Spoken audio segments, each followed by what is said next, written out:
നമ്മുടെ എല്ലാ പ്രതീക്ഷയും അറ്റു എന്ന് കരുതിയ ഒരു സന്ദർഭത്തിലാണ്. എല്ലാ പ്രതീക്ഷയും അറ്റു, ഇനി മുമ്പിൽ ഇരുളേ ഉള്ളൂ എന്ന് കരുതിയെടുത്ത് ആണ് നമ്മുടെ പഴയൊരു അവതാരകൻ പറഞ്ഞ പോലെ നീതിയുടെ ശരിയായ പൊൻകിരണങ്ങൾ വരുന്നത്. ശരിക്കും ഇപ്പോഴാണ് പൊൻകിരണങ്ങൾ വരുന്നത്.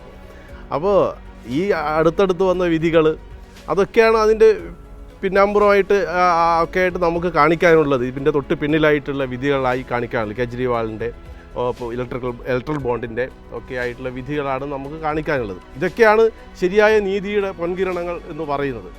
അപ്പോൾ എനിക്ക് തോന്നുന്നത് ഇത് നീതി നിർവഹണ സംവിധാനത്തിൽ നിന്ന് മാത്രമല്ല, സമീപകാലത്ത് രാഷ്ട്രീയ പ്രചരണ രംഗങ്ങളിൽ നിന്നും വരുന്നുണ്ട്.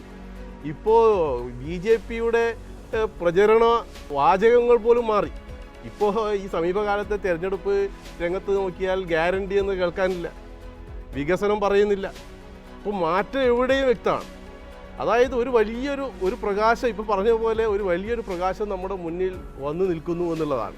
ഇപ്പോൾ ഈ അറസ്റ്റ് ചെയ്ത് കൊണ്ടുപോകുന്ന അപ്പോൾ ആ സമയത്ത് തന്നെ ഈ പ്രബീർ പുർക്കായിസ്ത പറഞ്ഞിരുന്നു, അടിയന്തരാവസ്ഥക്കാലത്ത് അദ്ദേഹം 1 വർഷം ജയിലിൽ കിടന്നിരുന്നു.